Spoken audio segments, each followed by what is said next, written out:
Let's get started.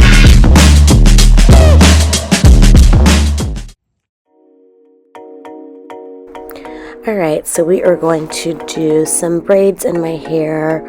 We're going to start out by doing a rough dry. I've washed and conditioned my hair. I have no product in my hair. I'm just going to give it a nice little blowout. Just getting all the curl pattern kind of out, as well as drying it, so it just makes it just really optimal conditions for braiding the hair.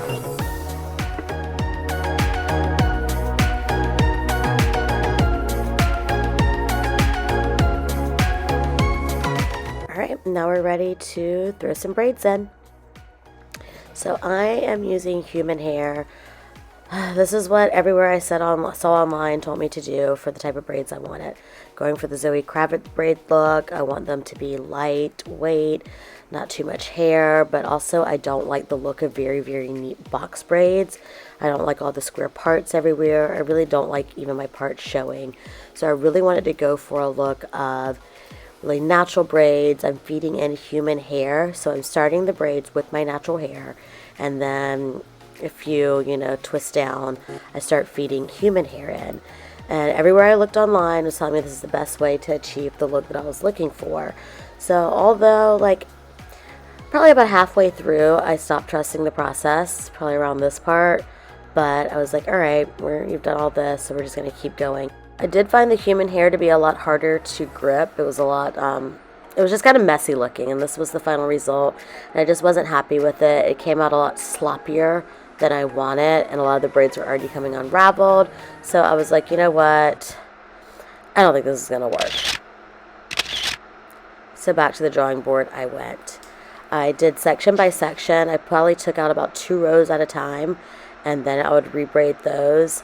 And this time I am just using good old-fashioned braiding hair.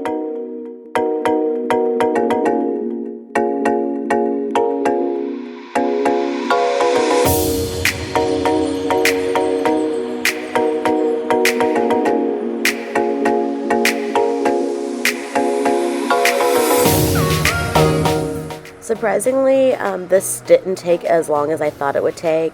Yes, unbraiding hair was time consuming, but like I said, a lot of those braids were kind of sliding out. The texture of the hair just wasn't textured enough to mesh well with my natural hair, so that's why I went with traditional braiding hair this time. The texture seems to be a little kinkier, and I really just needed that extra roughness to just give my braids a little more structure. But I used a lot less hair than I would normally use if I was to do knotless braids on myself, so it still wasn't the heavy feel, but it still gave it enough of a neat look that it didn't look crazy sloppy. So I will say that braiding with this hair was a lot easier than using the human hair. Braiding hair tends to be more textured, so I think my hair type just really needed that. It was just a little too much slipping around. And this really didn't even take that long, maybe 6-7 hours. So, for braiding hair, that's nothing crazy. Since my hair was already sectioned out as well, too, I did find the rebraiding round 2 to be a little easier because everything was kind of sectioned off. I feel like that's a big thing with braiding hair, is getting the parts right. And speaking of parts, I am not one on all the square parts everywhere. I kind of do a diagonal triangle combo of the two, because I don't like when it's a head full of just scalp. That's just my personal preference. I don't like the way it looks on me. It's nothing, if that's the way you want to braid your hair, braid your hair. And I just find it to be a lot easier to kind of just let my parts be a little more natural than the straight grid pattern of squares. But like I said, that's personal preference. That's just how I like my braids. Pause for a caffeine break because Lord knows I need it right now. Alright guys, so this is the final stretch. I just have the top section to do, and I decided for the top section to make the braids smaller than the first round. So instead of doing 4 braids with this hair, I'm going to end up splitting it into about 7 or 8 braids.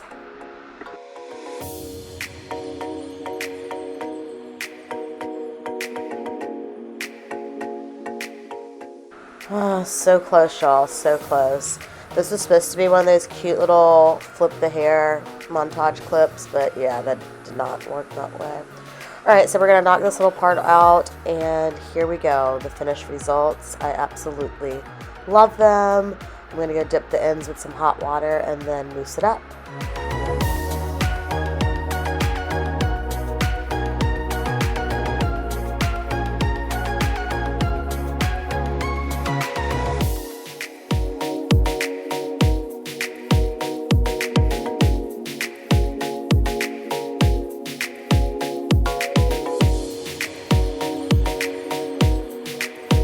Hair is everywhere, but so worth it.